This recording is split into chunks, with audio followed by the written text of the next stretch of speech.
There were tears and hugs as the coroner closed the March 15 inquest today. She's reserved her findings but will examine if the Linwood mosque attack could and should have been avoided.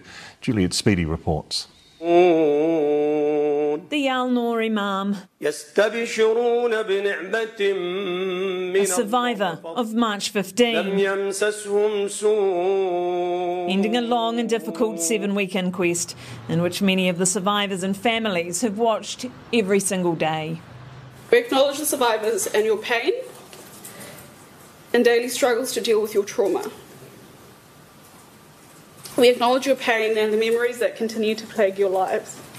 Their motivation has been to learn and understand what happened to their own family members so that they can have closure on that, but also to help future potential victims or people at risk for all of New Zealand. The coroner reserved her findings.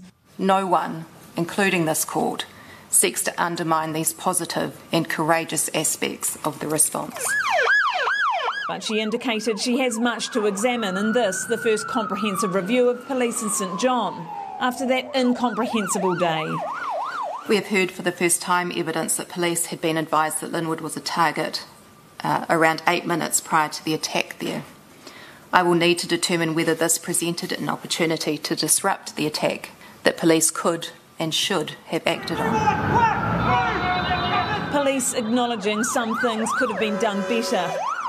And in some cases, those cause distress to victims and families. Whatever police can do to improve, they are committed to doing so.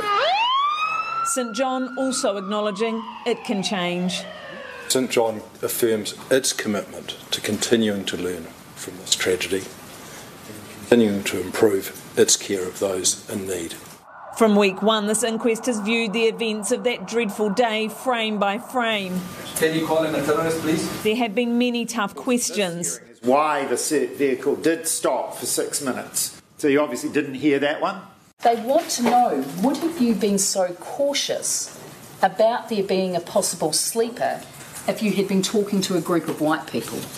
And stories of tough decisions that were made on March 15. Had I liked to have treated the people there? Yes, damn right I would have. Much emotion. They needed to be. And crucial information to assist the coroner. There's ways to improvement, otherwise we wouldn't be sitting here now. Witnesses and experts from across New Zealand and the globe called to give evidence with an overarching goal to make New Zealand a safer place. Haji Ashraf Ali. Haji Matiula Safi.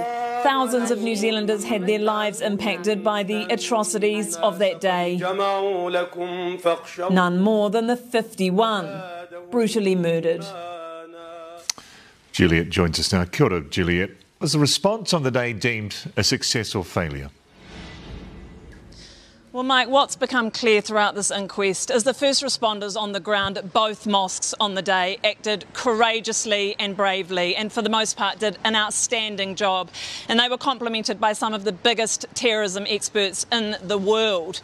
But often they worked outside of policy and procedure, and what's also become apparent is the blatant and stark gaps in the policies and procedures and training of Police St John and Fire and Emergency New Zealand in dealing with any future event like this. Because as we heard today, we can no longer call these events unprecedented, and we can no longer act like something like this might not happen again, which is why this process has been so important, not just for the 51 dead and survivors and their families, but also for all first responders across this country and ultimately for all of us. Juliet Speedy live from Christchurch. Tēnā koe.